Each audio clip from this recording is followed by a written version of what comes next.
Hey everybody, welcome to the PC Perspective Podcast. This is episode 606, being recorded on December 2nd, 2020. I'm Sebastian Peak. I'm Jeremy Hellstrom. I'm Josh Walriff. I'm Brett Van Sproenberg.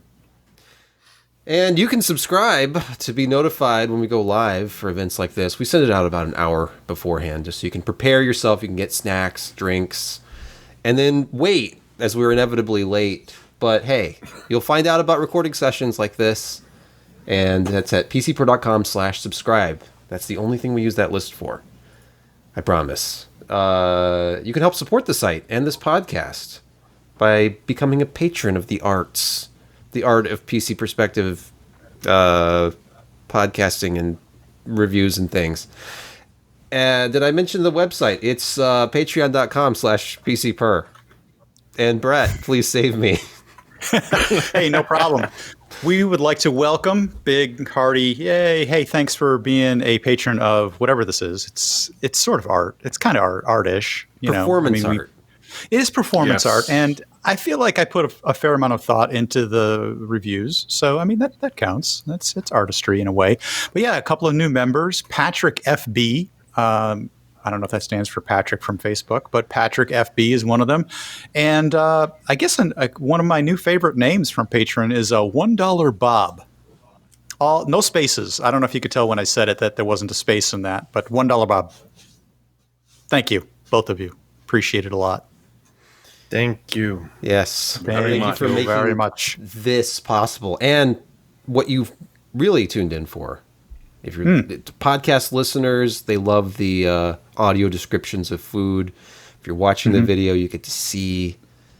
Josh, do you have a burger update for us this week? There's no burger, but there were caprese fries. So they take some slightly soggy fries that, a little slightly underhooked, and then put mozzarella, roasted red tomatoes, sizzle up some onions, and then put bacon on there. Put a balsamic vinegar reduction throughout the entire mass of fries and mozzarella and bacon and tomatoes and onions, and then top it with freshly cut basil.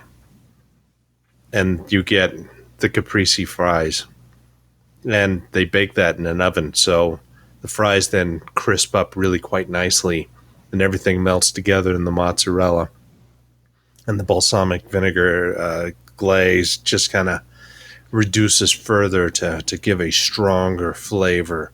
It all comes together with that is basil, right? Looks it. Yes. It's vaguely greenish. So yeah. it brings it all together into this fantastic mass of starches. Wyoming and poutine. Italian Wyoming. Yeah. But yeah, it's good. It's worth going out of your way for, and it was a good replacement for a burger. It's a nice change of pace. Yeah. Are you hungry yet? Yeah. Sounded good. I mean, it's not a burger, but Hey, you're vegetarian, right? So You could pick the bacon off. other than the bacon. I could have ordered it without the meat. Everybody loves going into burger places and ordering everything but the meat and paying full price for it. Yeah. Anyway, which I'm sure Keto they burger appreciate. without the burger. Yeah, exactly. It's just all the Pieces of carbs. iceberg lettuce. Yeah, and taking you to a Brazilian steakhouse is Oh, Hey, it worked though because they had fish, and I do eat fish, so I think I ate a disgusting amount of salmon. And felt unwell. pineapple, afterwards. bread. Oh All right. well. Let's get this back on track. Lettuce.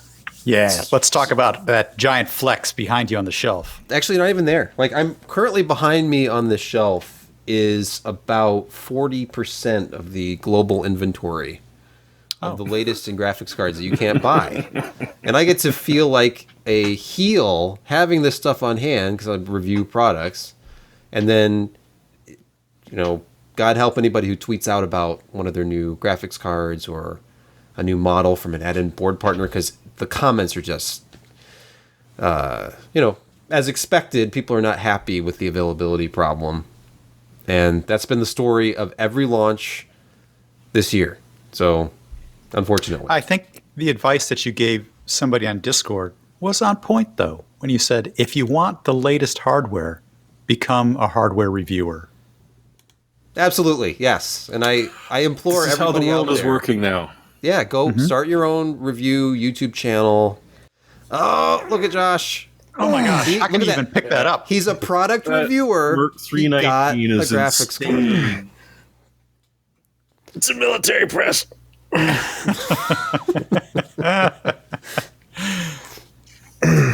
What is that? What is that card, Josh? It's the XFX Speedster 6800 XT Merc 319. So they're almost a gigabyte naming schemes now. So Merc 319 stands for Mercury, 3 fans, 100 millimeter, and a 90 millimeter. Except there's 2 100 millimeters. Anyway, we're going to be recording that review, and I'm halfway through the actual written part. So hopefully I'm taking off to Texas tomorrow, and we'll be back early next week, and we'll get those done so we can close the case on this monstrous card. I know it's back to tempting, you. but don't benchmark and drive. I mean, it depends on the power draw. Is there an inverter in your possession that would power a full gaming PC while you I drive? think he's going to need like a gas-powered generator in the trunk, probably. You know, just as a sneak peek, the 460 watt draw of the 3080, 462 I think was the max. When I did the overclocking BIOS and rage mode in the Adrenaline, it was pulling 520 watts at max. That's total system? Total system. Okay, I was going to say. Yeah. 520 watts for one GPU would be impressive. Yeah, no, it's Might be it's exceeding the spec a bit. Yeah. yeah, no, it's the total system power is you got to have a pretty hefty inverter or gas generator in your car, and of course that leads to other issues with driving and benchmarking with a Honda generator in the back of your SUV. Just open a window. Oh, Like, you won't- carbon monoxide's it's fine. going to be fine. Yeah, open the windows. Gonna be fine. Which will aid with cooling anyway. So Yeah. It looks like it's about the size of a Porsche Speedster, actually, an original. is it just the camera playing tricks on us, or is that really like 3090 sized? It's probably bigger than a 3090. Can you hold it up again? Not by much, but it's going to be some. It's a strain his 3. back. He needs to Sebastian. rest, for God's sakes. You're going to ask him to pick it up again? I wished I had a different video card with me, but we can do head size. Yeah. Okay. That works. That's a Yeah, lot. That's the thumbnail. Big. It's like 13.39 inches. It's 2.9 slots wide. It's not 3 slots. 2.9. Okay. Yeah. 2.9. So you can And it's sandwich it up against another seriously. card, and there's still that 0.1 airflow. Yes, a little bit. That's a really And, weird number.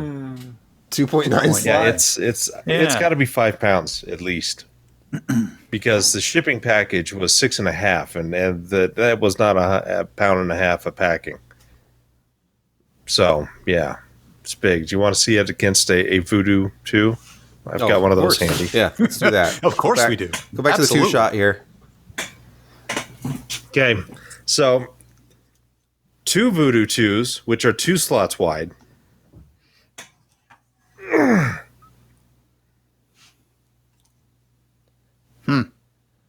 I can sort of see the difference. Yeah, it looks a little Ridiculous. It looks a little wider to Yep. me. Just a tad. Even at that camera angle. Kind of I looks can like sort of it's see it. 4 slots wide. Really. 3.9. I wish you had a Voodoo 2.9. 5. 2.9. 2.9. 2.9. Do you have a Voodoo 5 on hand, Josh? Because that would be closer I to the link. do, but that's far away. Okay. But I do have the second to last generation of XFX products, and this is the 8800 GTX. It's in the same family you go. anyway. Okay. Yeah, It's there. ridiculous.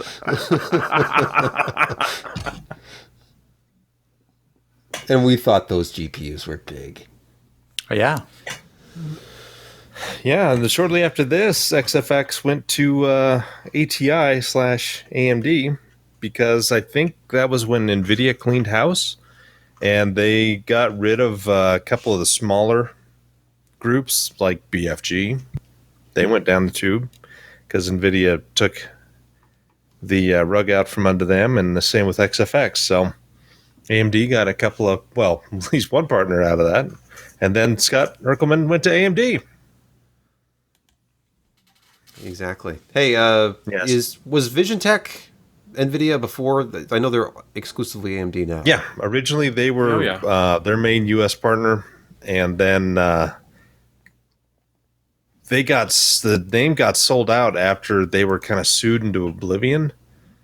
Like the group that had bought up Diamond Multimedia, I think, did Vision Tech, and then they kept a couple of cards rolling, and they're growing back again. They're just not a very big manufacturer. They have a bunch of other stuff like a bunch of USB dock and what do you call those, port extenders and those things that they have, as well as the 5000 series of cards is I think their top stuff. I don't think they have a 6800 yet, but they're kind of lower down there on the tier of AMD partners. All right. What were we going to talk about? Well, Yeah, we were going to probably. launch Stuff you into can't this A slightly stuff smaller you can't card. buy show. Yeah. I mean, we could. For some reason, I was going to show the 3060 Ti press release. The 3060 Ti actually came out today officially, but the review embargo was up yesterday. So if you look at how they're messaging this, it's the 2080 super level performance graphics card at the price of the 2060 super from last year. Actually, that's accurate. So we could just stop the discussion right there. It's as fast as a 2080 super. In theory, it's $399. That becomes a contentious point when you can't buy it anywhere, and you have to go for like the Add-in Board Partners premium $489 card.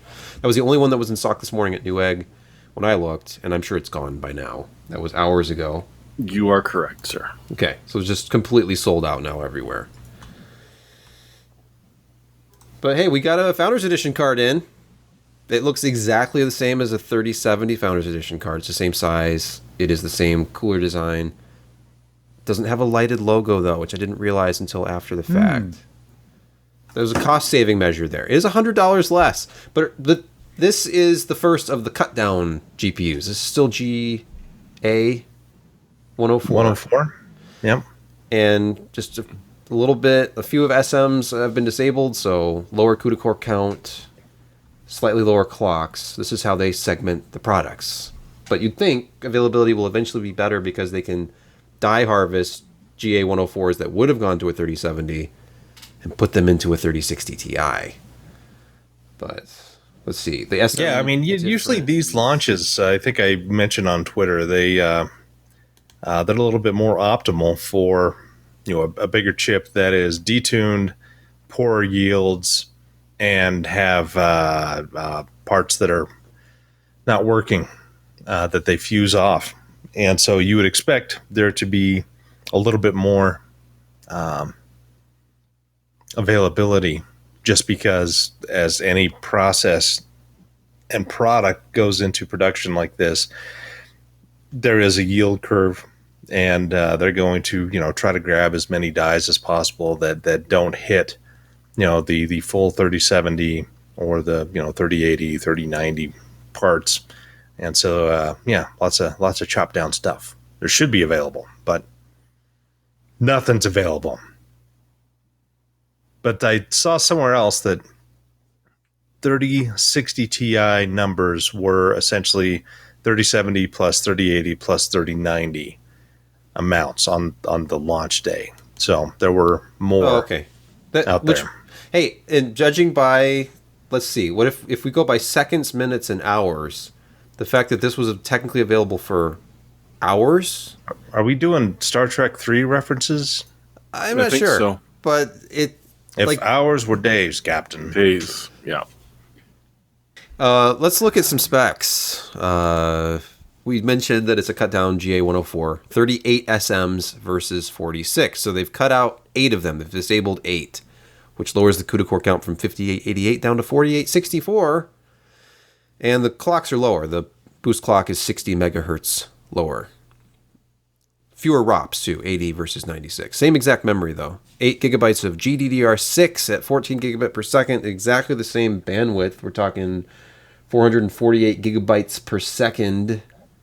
And the TDP is 200 watts lower.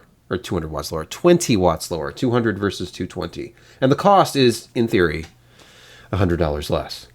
So when you think about, and here they are together, the two reference cards look identical other than the color.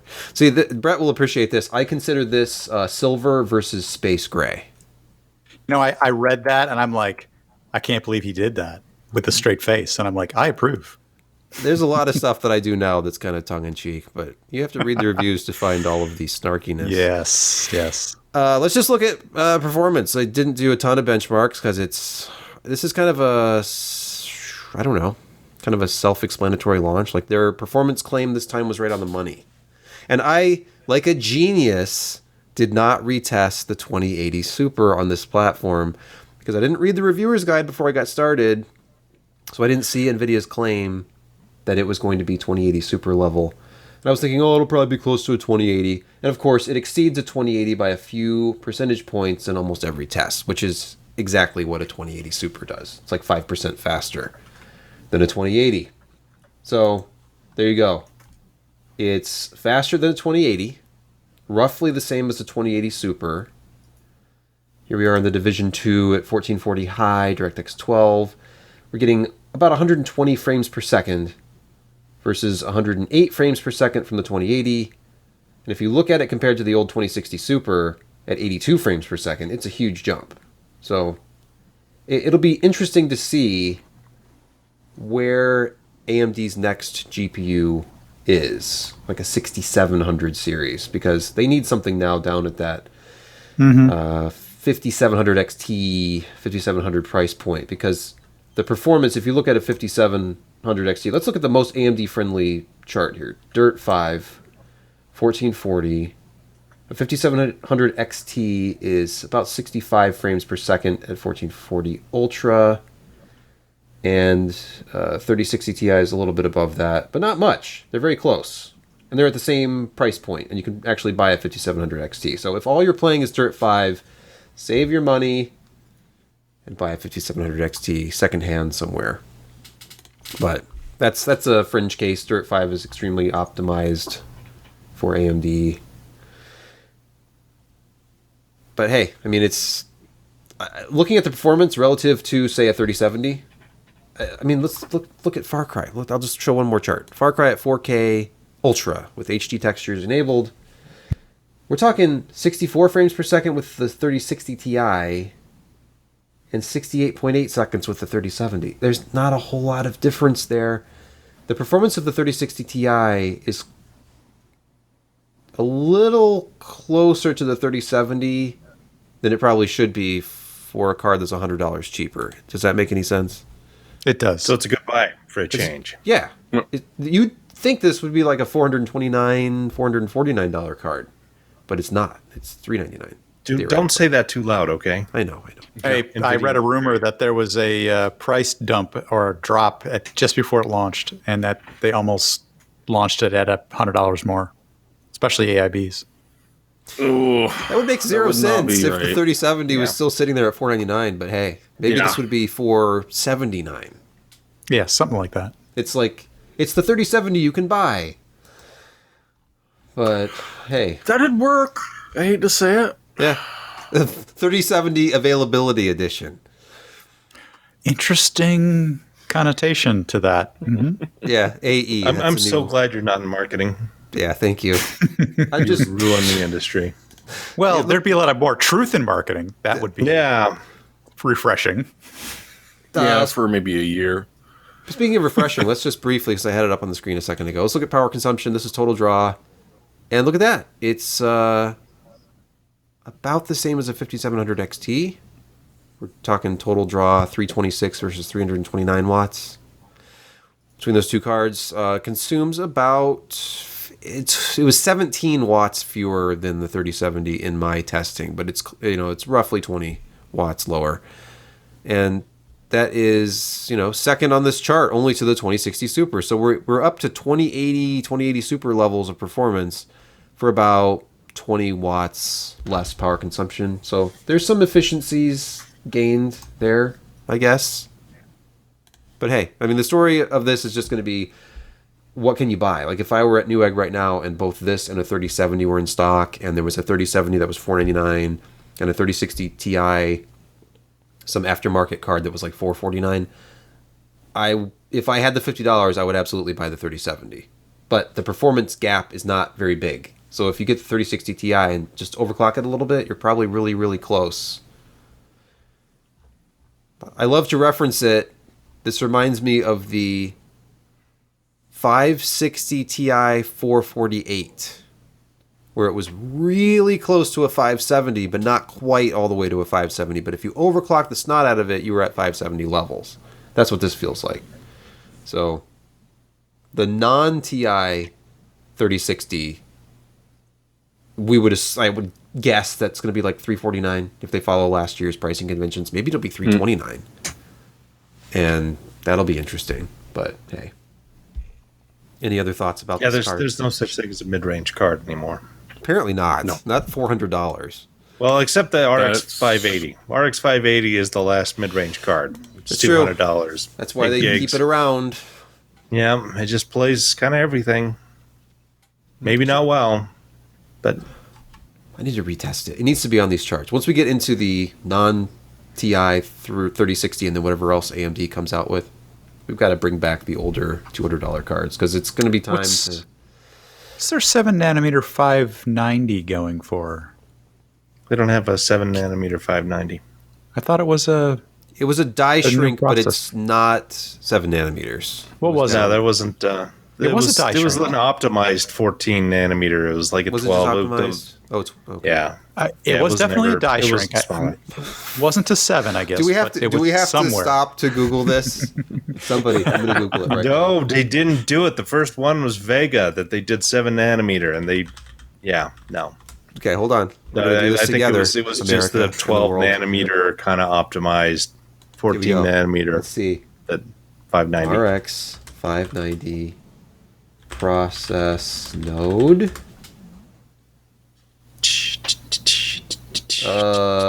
12 nanometer FinFET. This is what So video what- Yeah, that's the same. That's the same stinking thing as what happened with the 1000 series N to 2000. So the previous one was 14 or 22? 14. 14. Yeah, and it wasn't really a die 12, shrink. 12, yeah. It's optimized.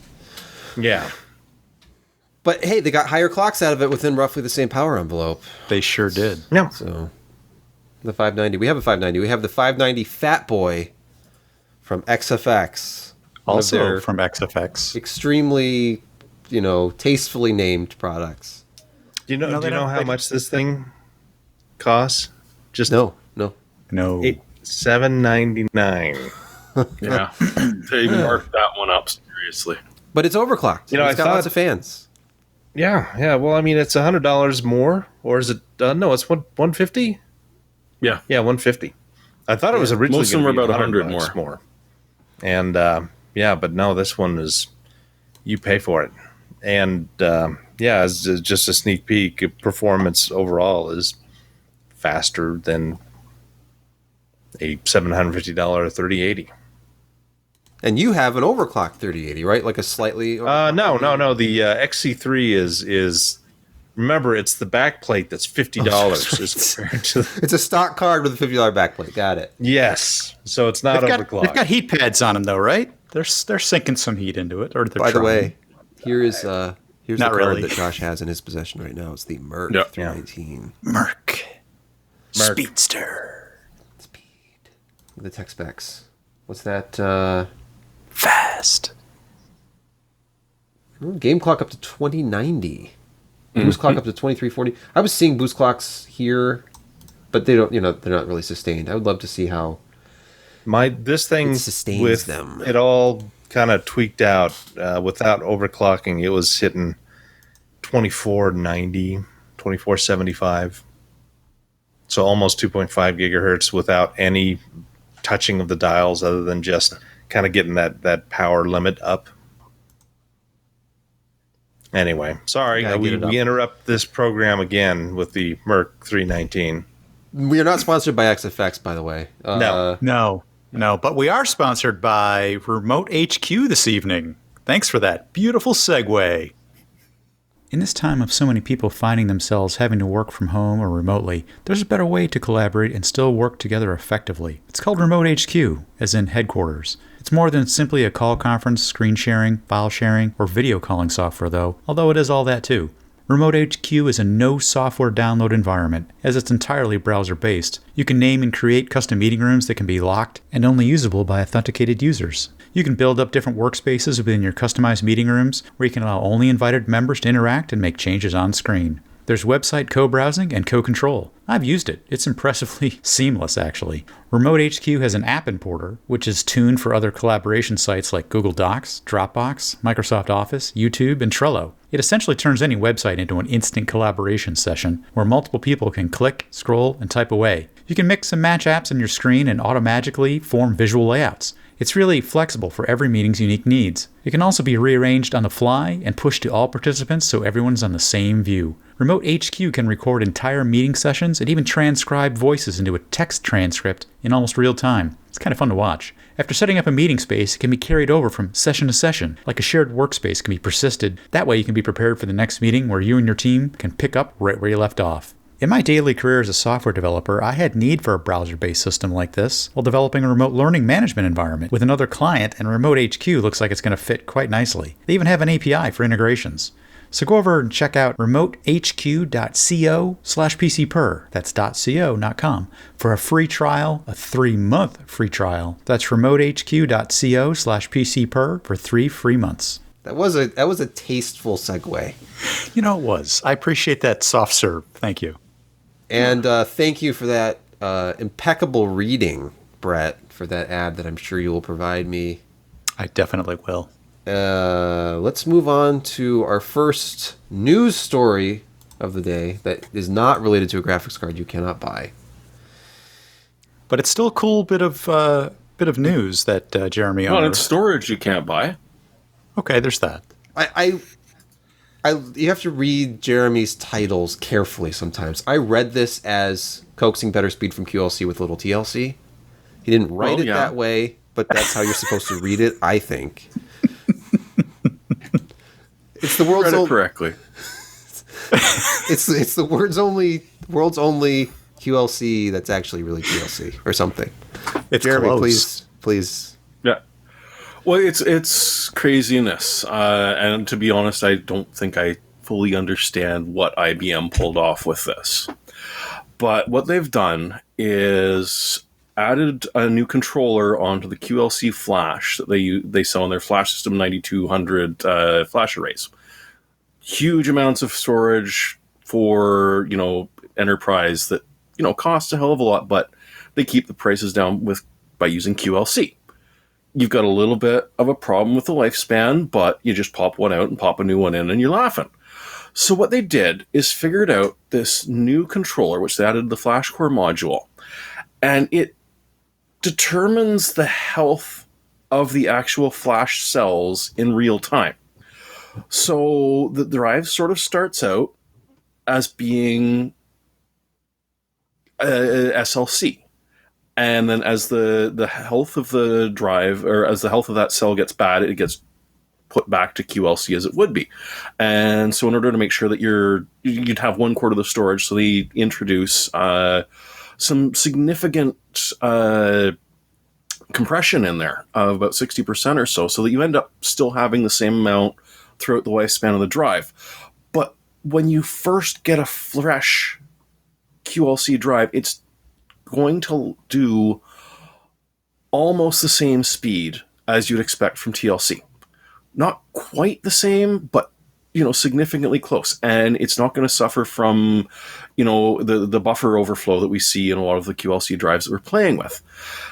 And the other thing that it does is, because it can monitor the health of the flash, it picks on the healthiest stuff, and as something's being written, and if something's not active very often, it gets pushed back into the unhealthier. So they're saying 16,000 write erase cycles, as opposed to the 2,000 or 3,000 you should be expecting. Like, lifetime is almost the same as TLC. So you're losing the expense that you would if you were doing an SLC or TLC, but you're almost not giving up anything in the way of speed or in lifetime, which is just absolutely crazy. I mean, I'm sure they're going to charge you a little bit extra for it, but if you're curious, Andy Walls sat down at a More Insights fireside chat, and the register linked to the actual conversation where he covers, rough overview of how they've managed to pull this off, as well as a couple other interesting things that ABM is doing. But I was reading this, and I'm like, I have to be misunderstanding something, because this is just too neat. You're literally watching a QLC drive perform like a TLC one, just a little bit slower. Jeremy, two things come to mind here. One is that this appears to me like a smart software person finally got involved and fixed the deficiencies in the hardware, which is typical. I mean, I really have to add that. And secondly, just like in racing, that eventually the stuff in the enterprise will filter down to the regular dude, the regular man in the street, and hopefully we can see this technique applied to make less expensive QLC storage media material chips perform as well as, SLC or, different standard of chips. And that'll filter down to the common man.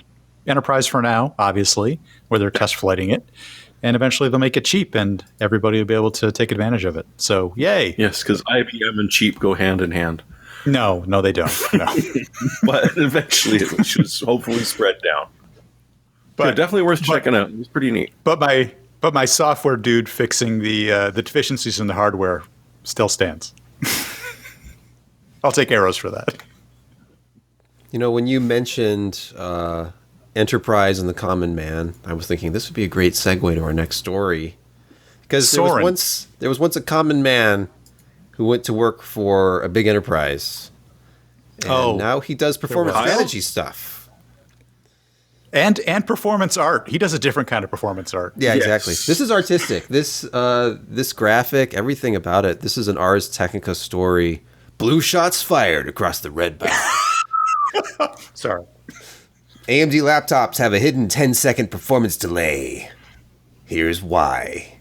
And they go on to say that the Zen 2 laptop CPUs, they save power by delaying their full performance. When they're running on battery.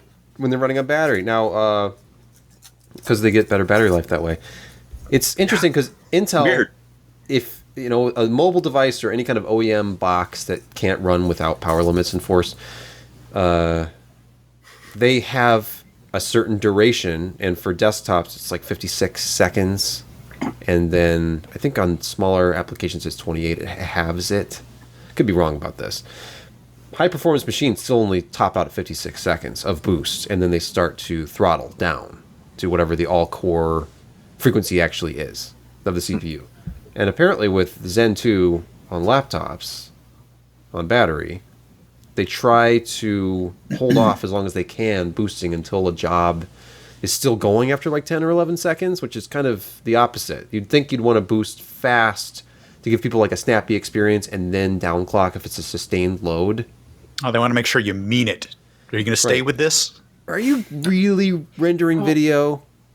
Are you still rendering video? Okay, I will give you 3.6 gigahertz. We'll cut it in. Some people don't like to launch Chrome and have their notebook sound like it's an F-16 launching off of an aircraft carrier. That's actually a good point. The rapid fan, oscillating up and down is actually annoying.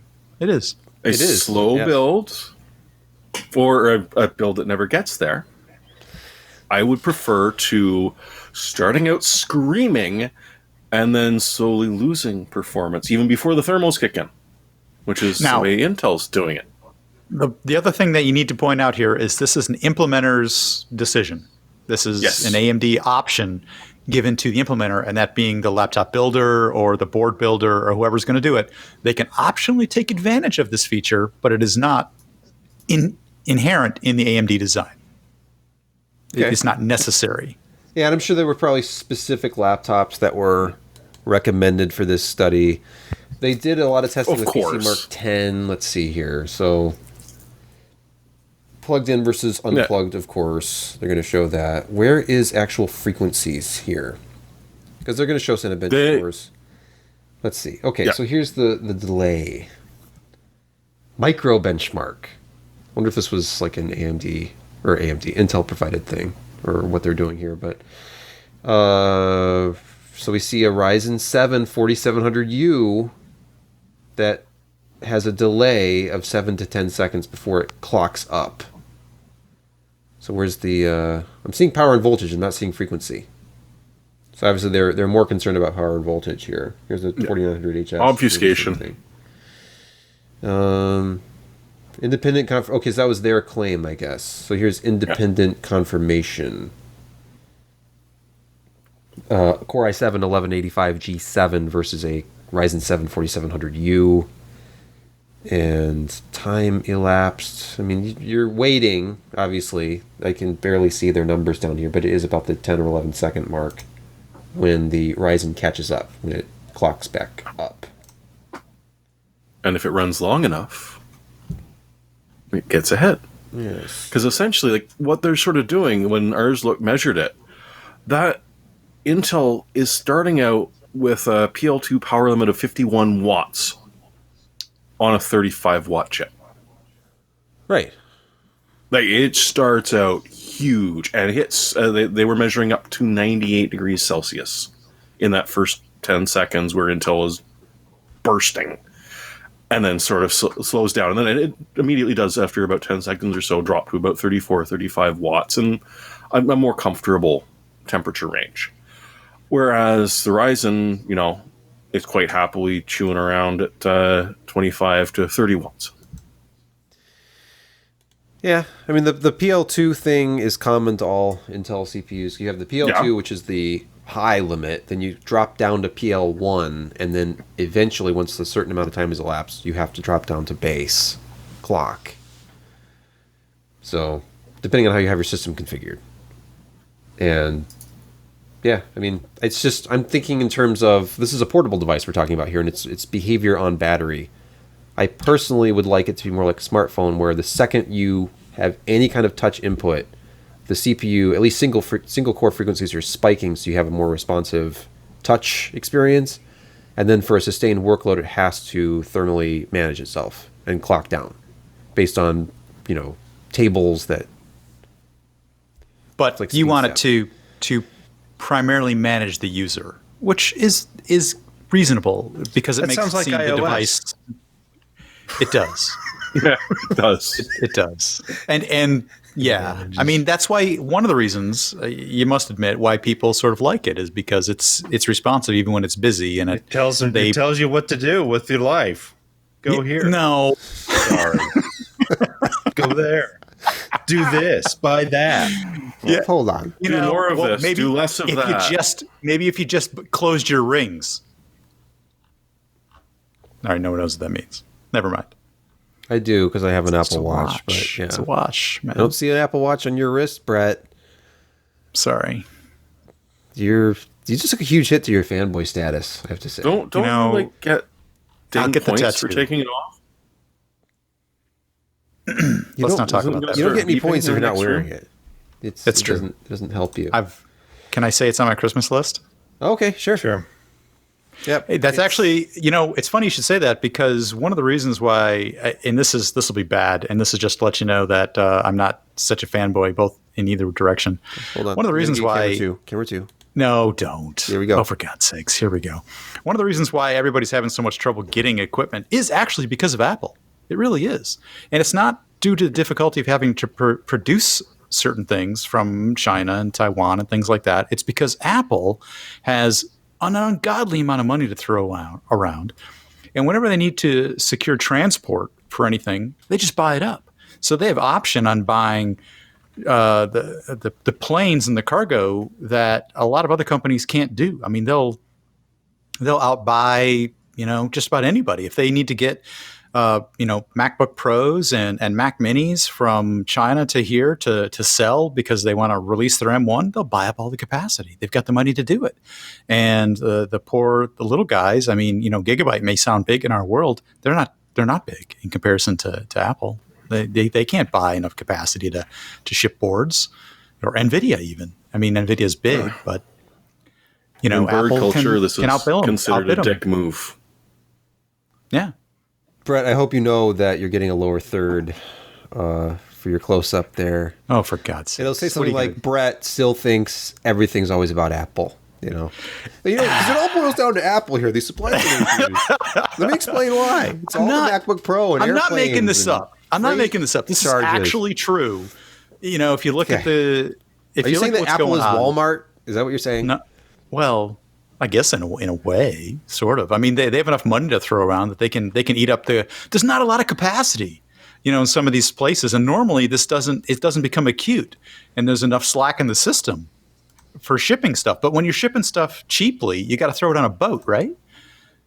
So you had to start that months ago. It takes like 6 weeks, 8 weeks. I don't know, something like that. Ship it over by boat. Otherwise, it costs too much. I tuned out a while ago. Moving on to our next topic. Speaking of, we were talking about Intel, and Intel, as you know, is on 14 nanometer for almost everything. Unlike, I guess, those 10 nanometer parts in the laptops we were just talking about. But don't worry, they're going to go big again.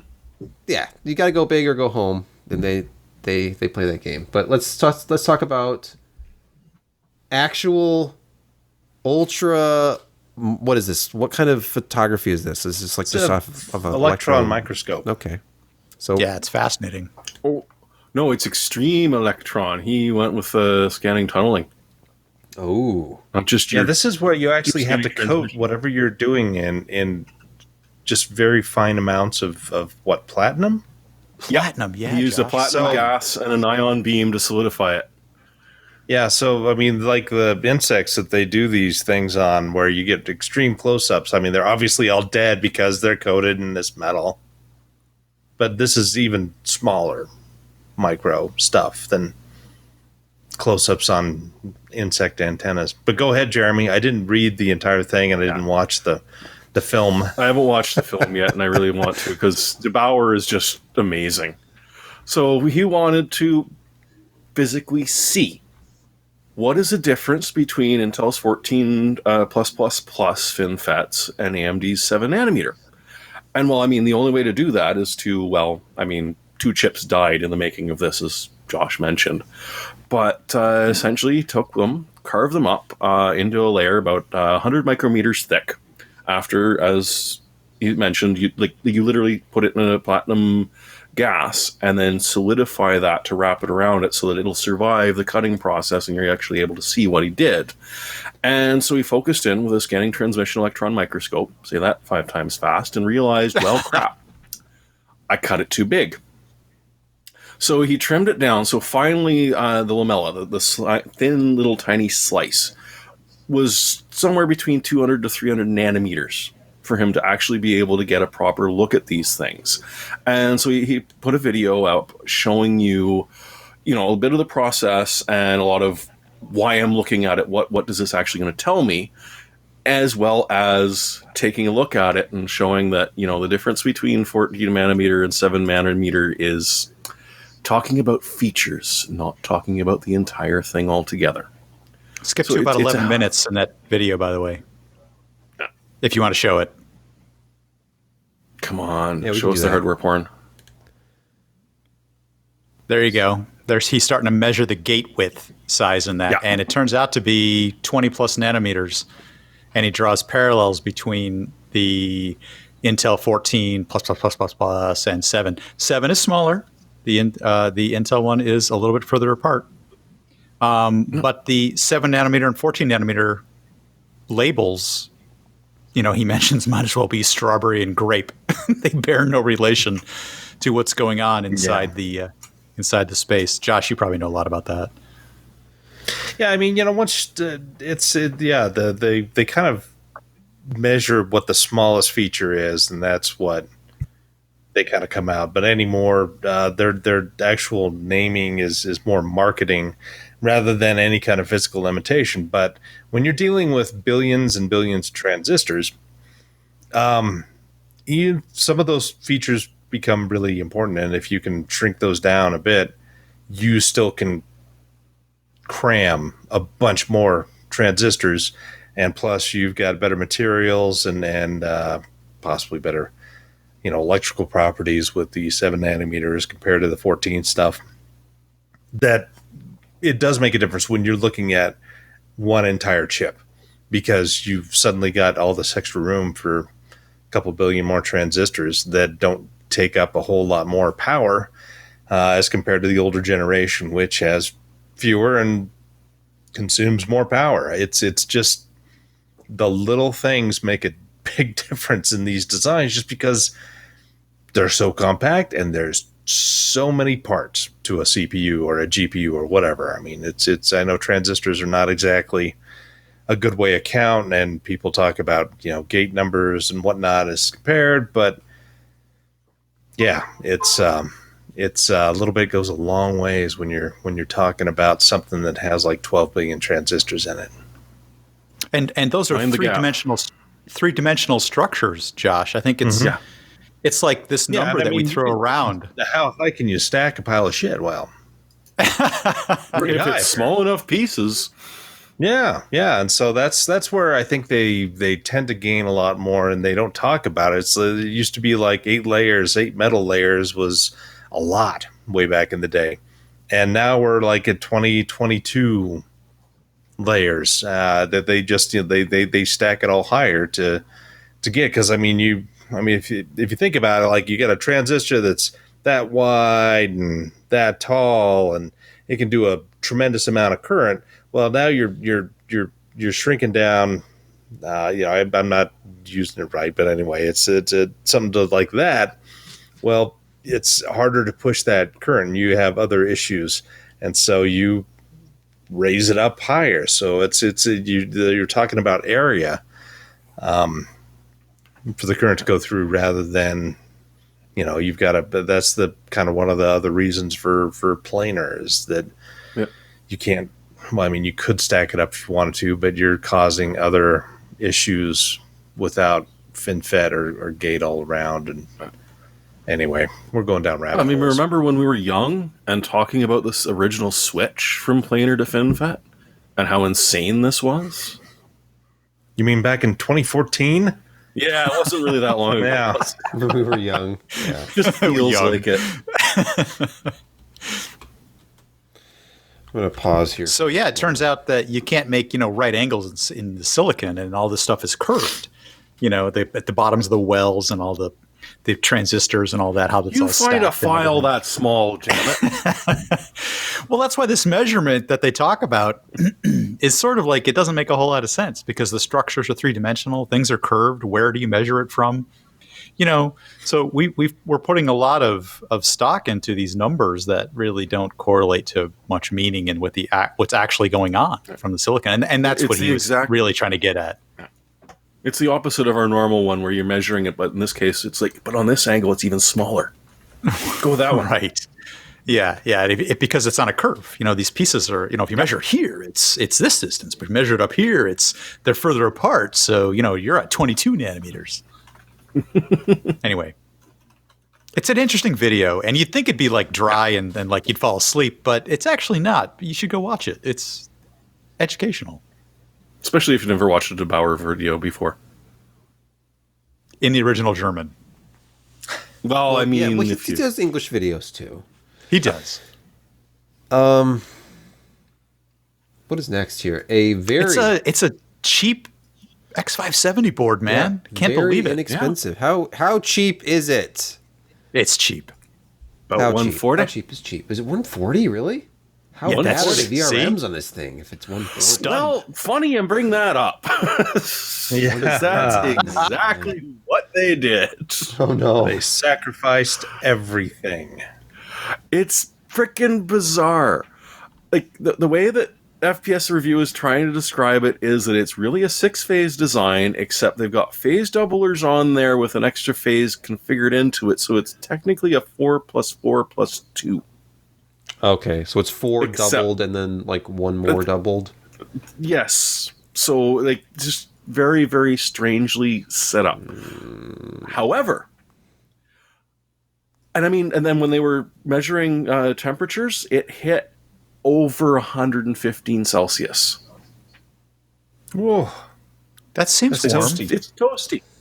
That's toasty, and there's no active cooling or anything on it, which is part of the reason that they're glowing so brightly in the pictures that you're looking at. Scroll back up. I thought I saw a fan on that chipset. On the south, or I mean, not the south. Well, there is. Chips have Just another not- VRMs. Not at the VRM. Oh, yeah. Okay, sorry. Yep.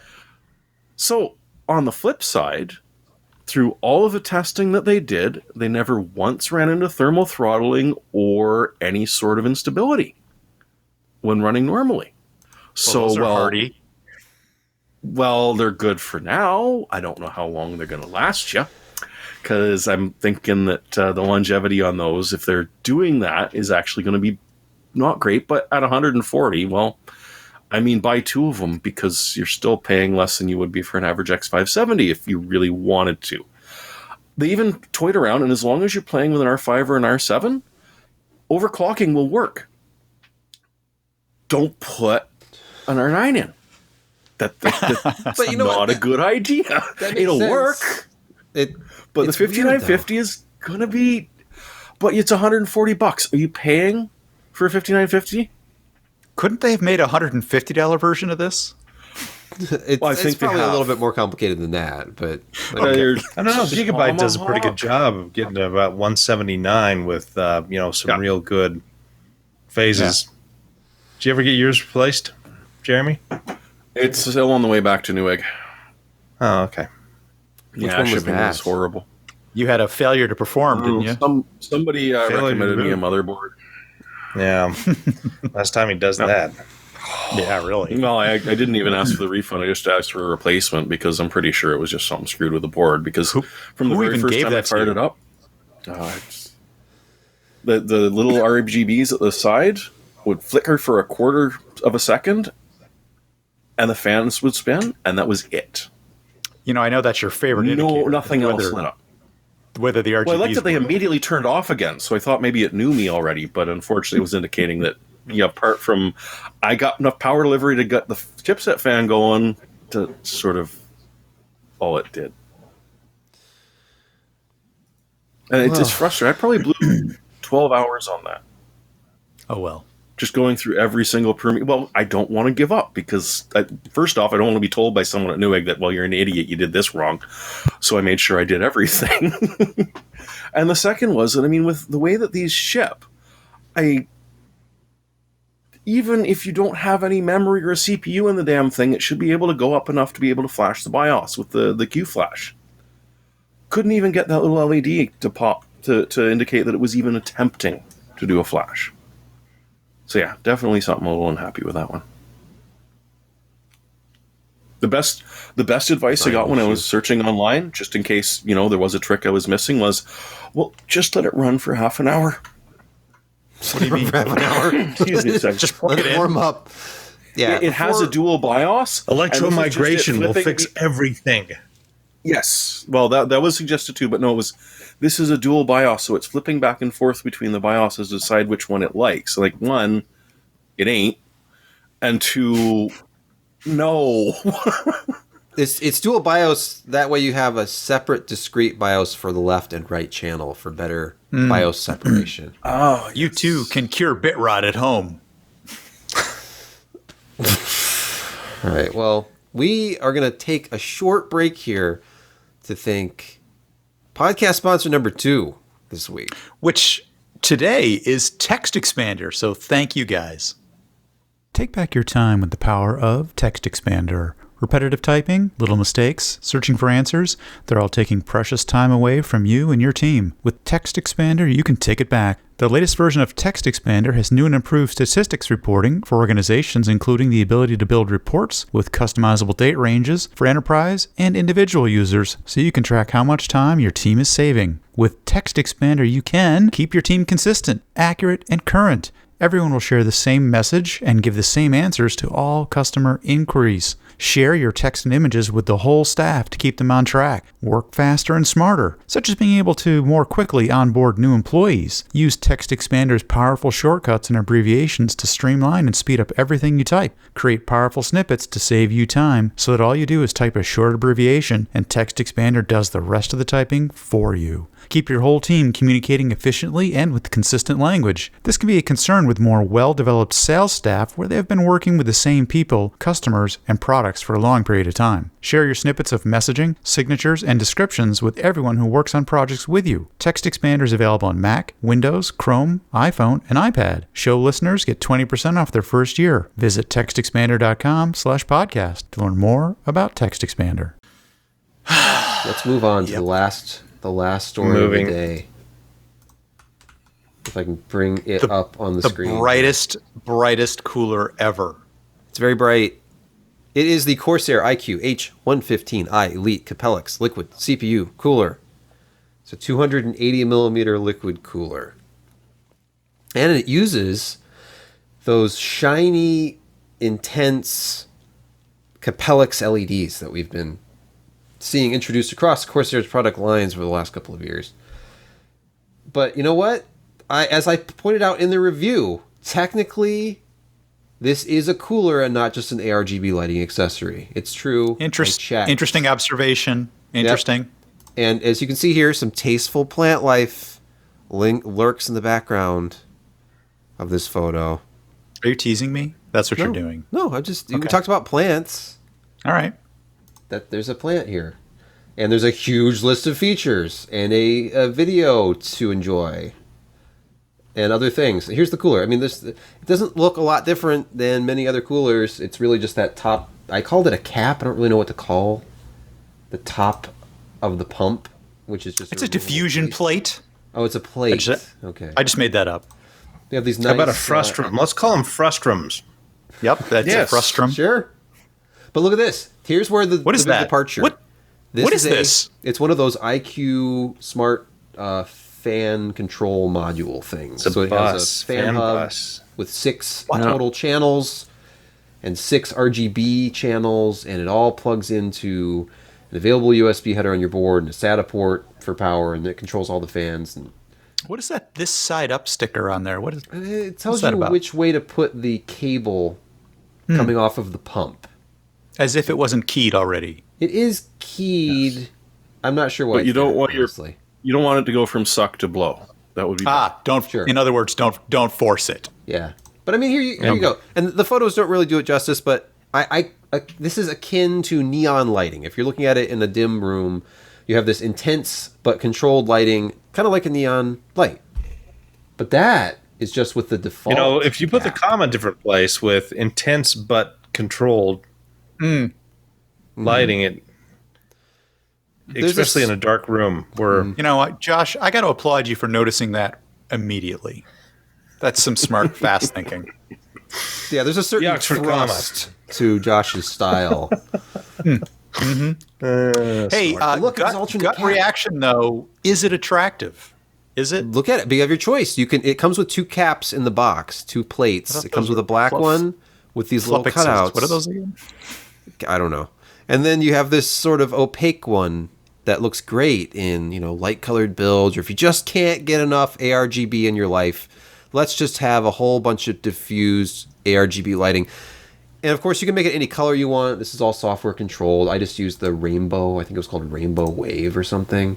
So you pick the cooler, then you go to the next screen, and you have lighting set up as one of your options. Click on that, and you can choose anything you want. And the fans, they have 8 LEDs per fan. Plus, look at all these LEDs in the pump. You can control individually if you want to. You can create your own lighting effect. You can choose one of the lighting effects from the library. And then, of course, with iCUE, you also control the performance. And I tested balanced and extreme. And look at the RPMs here with balanced. This is the story of balanced. Very low. Really low. Really low. Under 400 RPM at idle. It didn't ramp up very much at all. I think it was like 700 or 800. Will these fans run at like 4 volts or something, or 3 volts? No. They run really, really, really quiet at balance, but under extreme they're more reasonable. And here is the proof. Under the extreme setting, it was the most effective cooler I've tested so far. This is with a Core i9-10900K with the power limits disabled, so it runs at 200 watts all the time. And above ambient, we're at just about 54 degrees versus 55 from the Deepcool GamerStorm Castle 280EX. And 55.6 from that Pure Loop 280 from Be Quiet. And what's really interesting about this, look at the bottom of the chart. It has the worst performance, 62.3 degrees above ambient. In its balance mode, the great performance is at extreme. So you're thinking, oh man, this is going to be really loud under extreme. But it's not. It's just the way the fan profile is tuned at balance, which this could be changed with a software update. It doesn't really spin up the fans. It never ramps them up. So the balanced is just under 32 decibels in my room with my meter, and under 33 at load. So like 31.6 versus 32.8 at load it's negligible. Basically a decibel. Because the fans weren't spinning up. And then if you go up to extreme, where they actually did more aggressively spin up, it still topped out at 41.3 decibels with my meter. And this is from a distance of only 12 inches on an open test bed. So inside of a case, this is really quiet. Overall, it's the quietest liquid cooler I've ever tested. I don't usually see numbers like this other than like really slow spinning fans on a big air cooler. So you somewhere in between balanced and extreme, and you can create your own custom profiles, you would get a better experience. But this looks really good, and under extreme it was still controlled noise levels.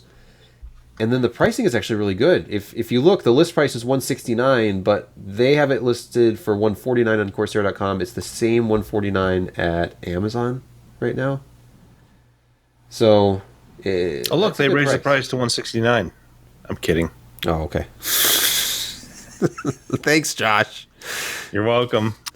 Josh, if you move the comma in that sentence. No, I'm just kidding. Yeah. Most of the 280s that I've looked at recently are somewhere between $149 and $169. So this lives right in that average price range, but the performance is very good. It just needs a little bit of help. If you have it in either quiet or balance mode, you're going to want to tweak the fan profile a little bit. Or just run it in extreme. But it sounds like you've got a strong like for this thing. Yes, I did. And I risk shill status by giving it the old editor's choice, because that is not a popular move these days. It is not. As I said, it's your choice. Given the price, I can't really find any fault with it. It's great performance. It looks nice. It is quiet. It's really quiet. Even under extreme mode, it was like 5 decibels quieter than most other liquid coolers under load. So, what do you want? I'll take it, and I want it. Sure. Okay. It looks good. I've got one of those 240 Cooler Master $79 ones, and that thing just constantly kind of spins up and down with the Ryzen, because the Ryzen has that weird. I mean, if you've noticed this with the Wraith and the the other coolers, that it's constantly spinning up, spinning down, spinning up, spinning down. It's annoying in a quiet room, and this does the same thing. Even after tweaking the fan profiles, it just... His face says it all. I solved that problem, Josh. I told you, just set it to max. I have mine going at 100% all the time. And it's like 50 decibels, but you never hear that, because really it's the noises that are inconsistent that drive you nuts. It does. The change in sound really does it. Yeah. Here's what you do. You just set it to 100% and then put on noise-canceling headphones, and the sound is gone. It's like being on an airplane. A speaker family bliss. I did notice that that Citizen Kent was the first one to call you a Corsair shill. Okay, thank you. That's Kent on the podcast next week, Kent. Yeah, thank you. Thank you. Yep. Yep. That's the problem. Is anytime you review a product from a company that does display ads on your website, it starts to look questionable. You have to just trust the person. Are they I noticed. honest? We have a full disclosure. Like, hey, they've bought advertising within the last 12 months, but it is what it is. Hey, speaking of things that need coolers, let's stop. Let's stop. I need a better segue than this. Rewind. The rewind. Hammer PC for time. rewind. We have actually a bumper for that I can use someday. It's that time. Time to smack the table, which probably makes an annoying sound. It's that time again. It's where we look at products that you can actually buy, usually. It's Picks of the Week. And Josh is going to start us off with an ultra affordable AMD CPU option. Isn't that right, Josh? It's ultra affordable. It's a Ryzen 5 3600 XT for the low price of $599. Wait, is this US or Canadian? Josh, I'm not sure. This doesn't seem serious. Wait, what's this bundle deal here? I can get it with. Did you just sort liquid this by cooler? most expensive? I'm not sure this is legit. Yeah, no.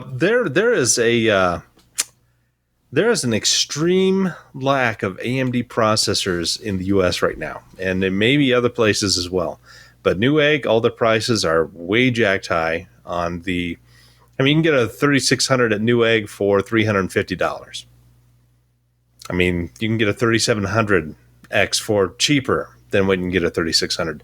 And all of their low end stuff under $300, you can't get really anymore except at these extremely large prices. So this is obviously a joke. Don't buy this at $600 because it's not worth it. Just wait a couple of weeks and get a $59.50 for a little bit more. Sure. Yeah. Pre-order and wait. Yeah. So When is that going to? Oh, wait. What do you have there, Jeremy? What is this? Oh, wait. Show us the label. Okay, there we go. Oh, it's a 5800X. Oh, a 5800X? Wow. You know what? You got the Put in one. something. Hey, but before Yeah, anybody I gets got mad the at one in Jeremy, Canada. What percentage have a- of the total is that? I think if you 3%? transferred that to Canadian, it would be the same bloody price that I paid for that thing. oh really? So you had to That pay was a premium. $7.15 all told. Yee. Okay, but hey, if before anybody gets jealous, he doesn't have a working motherboard for it, so you know. No, that's why I don't. No, I got a 5800 and my board was DOA. Please And insert I'm Simpsons. gonna have to clean it up and redo the bloody thermal paste on it because, well, I'm like, Oh. How much you want to bet Terrible. that board of yours would have worked with like a 3600? That it was just needed a flash, It's needed a different supposed to be able to flash Oh, I with know, you're a supposed to. CPU or memory. See, I had a Did you have a USB Godlike. stick with the flash on it and in there? Yeah, that it would boot from? FAT32. Okay, yep. FAT32 renamed to whatever the hell the. look. Sometimes special- the boards the are special just name. dead. Okay, because I had that Godlike, the first Godlike that AMD sent with oh, that's reviewers right, you kit did, last year. Yeah, the one you And dropped. It would not work.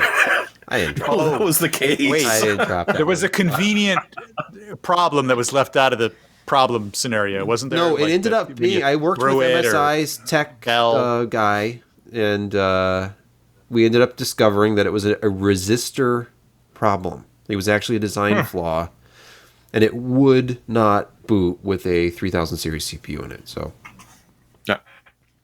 no matter what I did, I flashed it and did all sorts of stuff. And it had one of those little interactive screens on it, so you could actually see what you were doing. And I could go through the really? flash process. It still would not boot, and it was a technical issue. I ended up getting another one later when they had some available.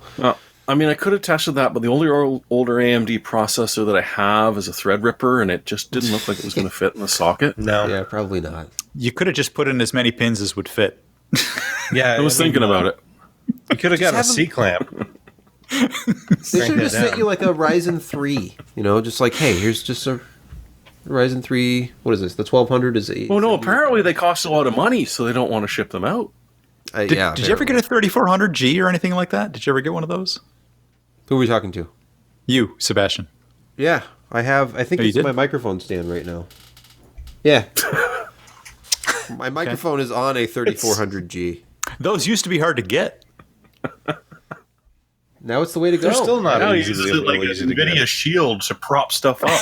Yeah, that's all it is. It's all window dressing and Smoking furniture. mirrors. Yeah, all the prices are crazy, except for some of the older ones.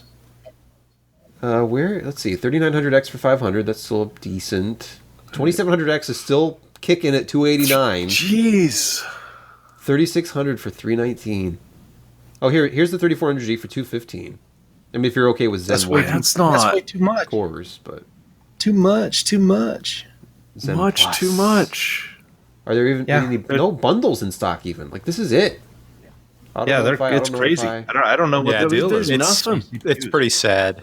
So before everybody shrieks about yet another launch and like paper launch and angry at NVIDIA and AMD, The AMD There's just nothing- 3000 Ryzen series. yeah, there's just nothing available anywhere. There's some events going on globally, and there's a lack of fab space because TSMC makes everything in the world now, Pretty much. and soon Intel Unless processors as Samsung well. makes it. Well, that's true. Samsung as well.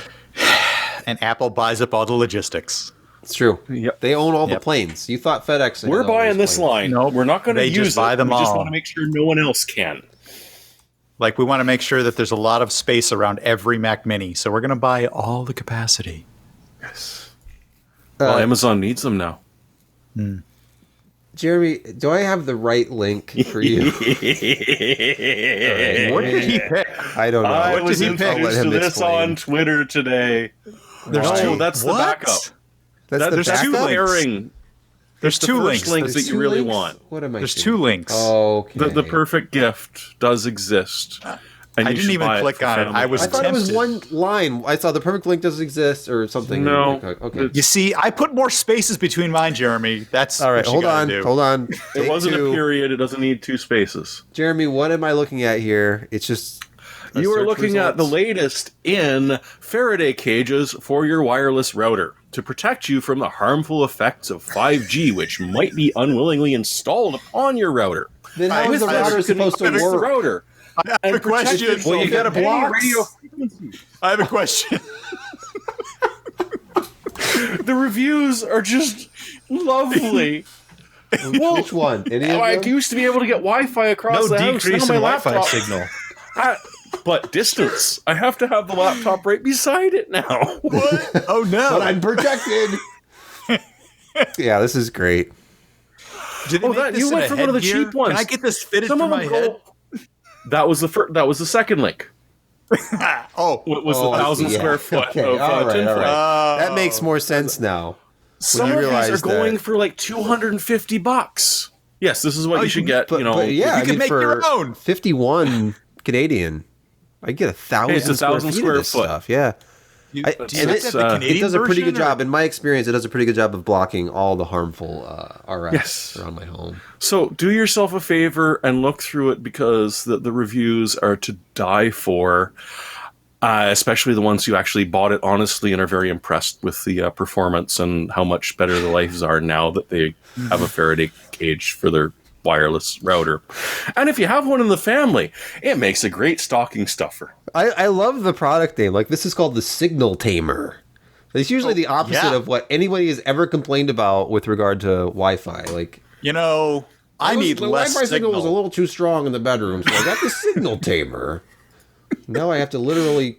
Is that 3.5 with the wire. stars? So it's Wait a essentially minute. it turns it Hold turns on. it into artisanal Wi-Fi. There you go. This product is an Only absolute the hand scam. out It's less value your than a dead wireless rotten deer on the experience. side of the road. They spelled deer wrong. Okay, come on. I was unsure how these would work. At first, I was a bit incredulous that these would work. But after I received it and then immediately got a gift card for the full purchase price plus $10 from the manufacturer, I couldn't see any copper or silver in the mesh, et cetera, et cetera. Well, it's I'm gotta pretty be sure all the colloidal 5-star silver or reviews are else- fake. Amazing! Cut my Wi-Fi signal in half. Yeah. Okay. Enough of this. No, it's for It real, was man. only $60 plus Yeah. shipping. Only. Brett. Okay, I was actually thinking about gifting, and what do you get? You know, your tech friend, or what do they get? Somebody get for you. So I actually came up with something that I thought was reasonable and sort of interesting. I've ordered from these guys before. It's a company called Inked Gaming, and you can build custom mats, mouse mats, play mats, card playing mats, upload images, and they will print them out desk size or standard mouse pad size. But recently, because of the domestic and worldwide issues we're having regarding shipping things and getting materials from overseas or wherever, they're having a 20 to 40% off, which is the second link on there. 20 to 40% off custom mouse pads due to demand. So because they sold out of some of the larger mouse pads, and that the mouse pads might not be in until January after Christmas, they're throwing a 20% off sale on the really big ones. But for the ones they can get, the 18 by 16s and the 13 by 11s, which is the ones just down below that, also in bold, they're having a 40% off sale, which is like $10 for like 13 by 11 custom mouse pad. Those are links, so you can click on them. Let's see. Look, $9. $8.99. Yeah, $9. Upload an image, get it printed, throw it down. Wait, are you telling me I can have my own Josh Tech? Absolutely. I can have Josh with the XFX graphics card above his head from this show. You should have. Their mouse should have been a blur. You clicking upload image. Man.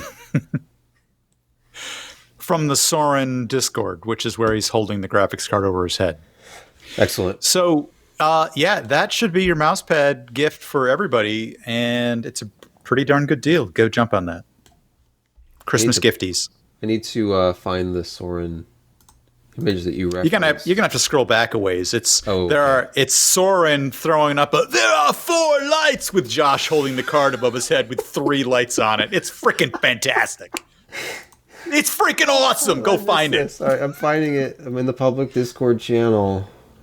Scrolling. It was the exact convolution of our Star Trek crossover and Josh XFX over his head. You just can't recapture that moment. We were talking about enterprise products as well. It was Enterprise it was QLC.